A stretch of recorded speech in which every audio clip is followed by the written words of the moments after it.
Tuhan bersamamu. Inilah Injil Yesus Kristus menurut Yohanes.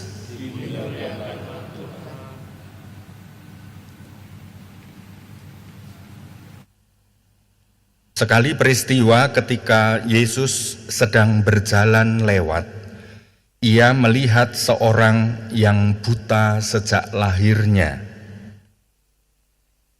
Yesus meludah ke tanah dan membuat lumpur dengan ludah itu, lalu mengoleskannya pada mata orang buta dan berkata kepadanya, "Pergilah, basuhlah dirimu di kolam Siloam." Siloam artinya yang diutus. Orang itu pun pergi membasuh dirinya, lalu kembali dan dapat melihat lagi. Tetapi tetangga-tetangganya dan mereka yang dahulu mengenalnya sebagai pengemis berkata, "Bukankah dia ini yang selalu duduk dan mengemis?" Ada yang berkata, "Benar, dialah ini." Ada pula yang berkata, "Bukan, tetapi dia serupa dengan orang itu." Lalu ia sendiri berkata, "Benar, akulah dia." Mereka kemudian membawa orang yang tadinya buta itu kepada orang-orang Farisi. Adapun hari waktu Yesus mengaduk tanah dan memelekkan mata orang itu adalah hari Sabat. Karena itu orang-orang Farisi bertanya lagi kepadanya, "Bagaimana matanya dapat melihat?" Jawabnya, "Ia mengoleskan lumpur pada mataku, lalu aku membasuh diriku, dan sekarang aku dapat melihat." Kata sebagian orang Farisi itu, "Orang ini tidak datang dari Allah, sebab ia tidak memelihara hari Sabat." Tetapi yang lain berkata, "Bagaimana seorang berdosa dapat membuat tanda mujizat yang demikian?" Lalu timbullah pertentangan di antara mereka. Kata mereka lagi kepada orang yang tadinya buta itu, "Dan engkau, karena dia telah memelekkan matamu, apa katamu tentang dia?" Jawab orang itu, "Dia seorang nabi." Tetapi orang-orang Farisi menegur dia, "Engkau ini lahir sama sekali dalam dosa, dan engkau hendak mengajar kami?" Lalu mereka mengusir dia keluar. Yesus mendengar bahwa orang itu telah diusir oleh orang-orang Farisi. Lalu Yesus bertemu dengan orang itu dan berkata, "Percayakah engkau kepada Putra Manusia?" Jawabnya, "Siapakah dia, Tuhan, supaya aku percaya kepadanya?" Kata Yesus kepadanya, "Engkau bukan saja sedang melihat dia. Dia yang sedang berbicara dengan engkau, dialah itu." Kata orang itu, "Aku percaya Tuhan." Lalu ia sujud menyembah Yesus. Demikianlah Injil Tuhan. Terpujilah Kristus.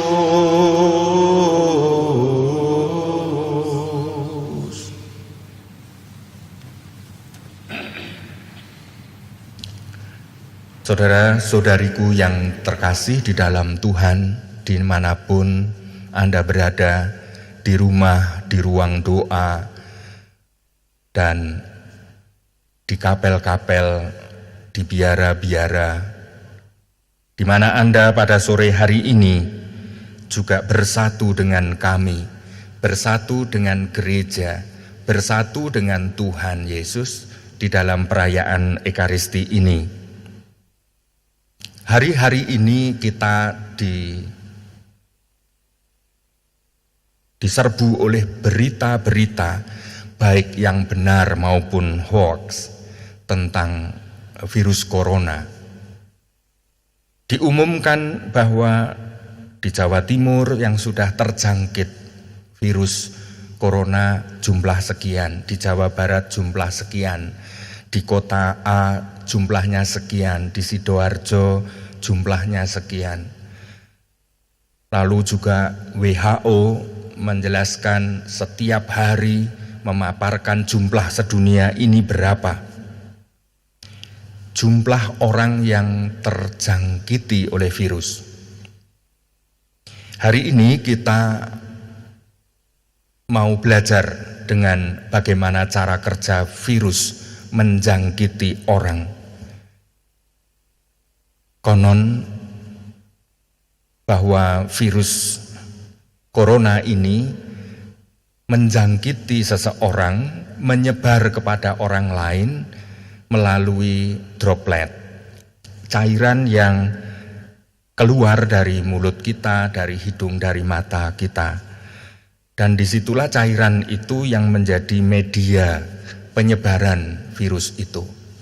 Virus itu melalui cairan-cairan yang terpancar dari ludah mulut orang, lalu mengenai barang dan barang itu dipegang, tangannya lalu memegang mata, mengucek mata, lalu juga kena ke hidung atau ke mulut, maka virus itu berpindah. Lalu melalui cairan di dalam tubuh kita, virus itu menjangkiti orang. Dari situlah orang berikutnya terkena virus. Hari ini dari bacaan pertama, Samuel itu juga diperintahkan untuk melakukan pekerjaan seperti virus, menjangkitkan kepada Daud, anak Isai. Ketika Saul sudah tidak berkenan kepada Tuhan, maka Tuhan bersabda kepada Samuel, tolong untuk mengurapi Daud menjadi raja Israel. Ada dua kata di sini yang kita temui, menjangkiti dan mengurapi. Kita semua sebagai orang yang sudah dibaptis, ini seperti terjangkiti oleh Roh Allah. Roh Kudus melalui pengurapan, penyiraman air yang di atas kepala kita, di mana imam mengatakan sesuatu dalam perayaan sakramen baptis, maka orang itu setelah itu langsung terjangkiti oleh karunia roh untuk menjadi imam, nabi, dan raja. Dan istilah Daud tadi digunakan kata mengurapi. Urapan itu adalah untuk seseorang menjadi raja. Ketika minyak disiramkan di kepala dia, maka dia diurapi dengan minyak urapan, dan orang itu dilantik dan saat itu menjadi raja. Hal baptisan, rahmat baptisan kita membawa kita menyadari bahwa kita ini adalah orang yang sudah terjangkiti bukan oleh virus yang jahat, tetapi virus yang baik, virus kebaikan, virus kasih, virus iman, virus harapan, virus damai, dan itu menyebar meresapi seluruh diri kita. Dan itu yang di dalam perjanjian lama disebut diurapi. Kristus artinya juga yang terurapi. Menjadi Kristiani berarti menjadi orang yang mengikuti jalan Kristus, menjadi jalan yang terurapi. Maka baik, orang yang sudah diurapi itu orang yang sudah ditelanjangi oleh terang, kata Paulus. Kita menjadi anak-anak terang, bukan lagi anak-anak kegelapan, tetapi anak yang sungguh-sungguh melihat realitas menjadi terang benderang, dan terutama realitas ilahi di dalam kehidupan. Maka orang yang diurapi dengan karunia iman, terang kasih, maka kasih itu lalu menyinarkan cahaya melalui mata hati kita ini, membuat segala kehadiran Allah menjadi terang, menjadi jelas. Segala sesuatu menjadi media kita untuk bertemu dengan Tuhan. Saudara-saudari yang terkasih, dua sikap di dalam Injil hari ini, orang Farisi dan Yesus. Yesus adalah Kristus yang terurapi, dan orang Farisi ini adalah orang yang juga terurapi atau terjangkiti spirit hukum Taurat. Maka ketika mereka bertemu, bagi Yesus, orang yang terjangkiti virus kasih Allah itu keselamatan si orang buta yang sejak lahir tidak mampu melihat ini, keselamatannya itu lebih tinggi daripada hukum-hukum apapun. Beberapa hari ini kita semenjak ada berita tahbisan uskup di Ruteng, maka gereja Katolik banyak dicela, diolok-olok oleh banyak orang. Mengapa kok tidak berani membatalkan? Memang seperti halnya tentang ketentuan pastoral para uskup, yang akhirnya para uskup juga berani bahwa kehadiran di tempat misa, sehingga bergerombolnya orang di dalam satu gedung, ternyata itu tidak menjadi sarana keselamatan bagi orang lain. Ternyata itu potensial untuk menyebarkan penyakit bagi orang lain. Maka para uskup berani untuk melampaui hukum liturgi, melampaui hukum aturan keagamaan.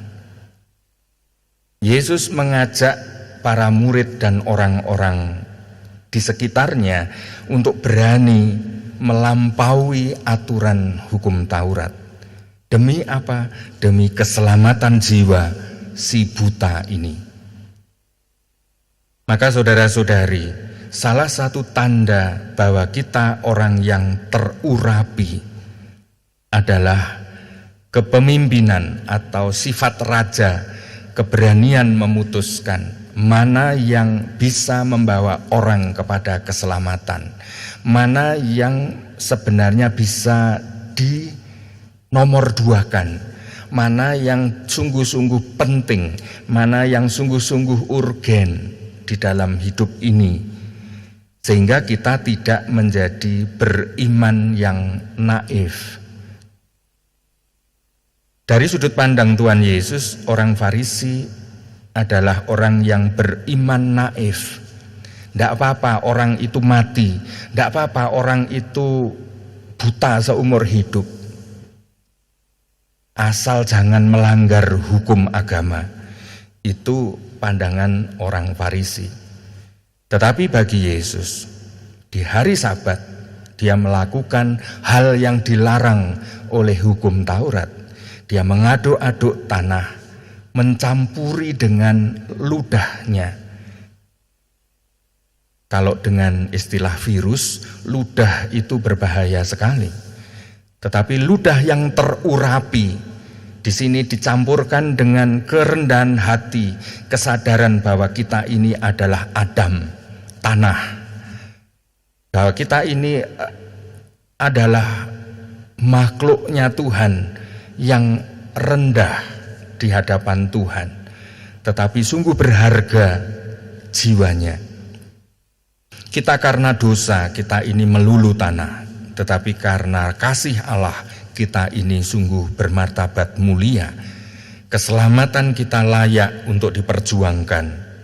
Maka Yesus mengaduk ludahnya dengan tanah, lalu mengurapkan ke mata orang yang buta itu.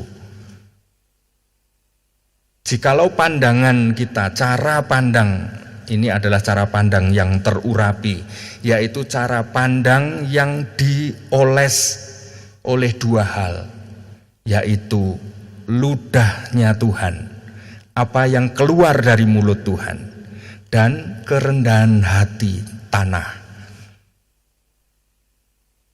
Kalau terus kita ini memandang apa yang keluar dari mulut Tuhan dan rendah hati di hadapan sesama, tidak sombong karena kita ini memiliki hukum keagamaan, maka disitulah orang diselamatkan.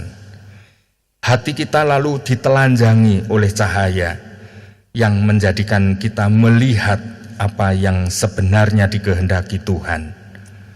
Dan orang yang buta tadi disuruh mandi di Siloam, artinya yang diutus.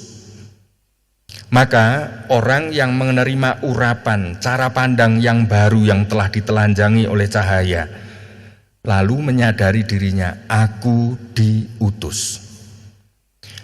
Hari-hari ini di Surabaya ada banyak anak muda berkumpul di Pastoran Mojopahit 17. Mereka rapat membuat rencana-rencana bagaimana dengan bakul-bakul di pinggir jalan yang hari-hari ini tidak ada yang beli.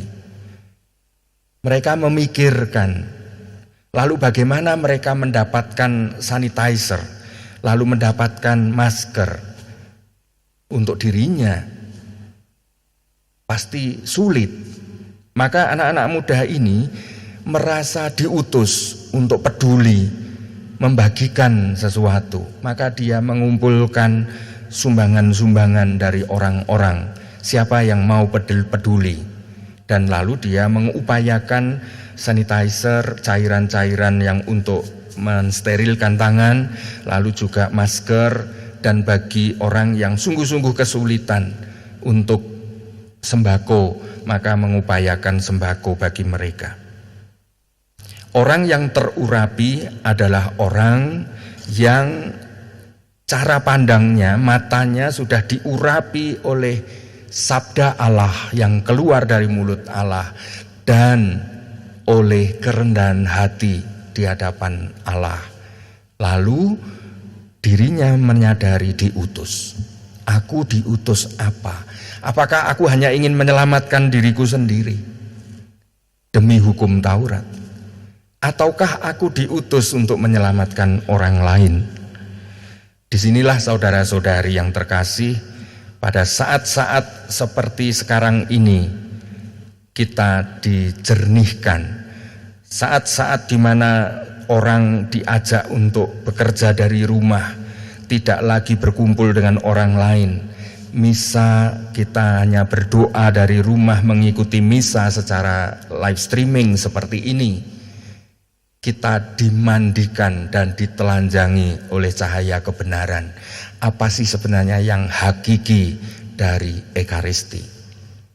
Ekaristi berarti akan memandikan kita di air Siloam, yaitu air perutusan.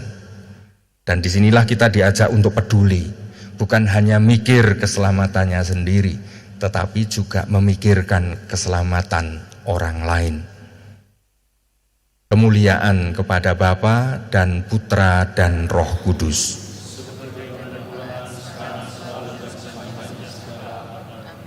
Amin.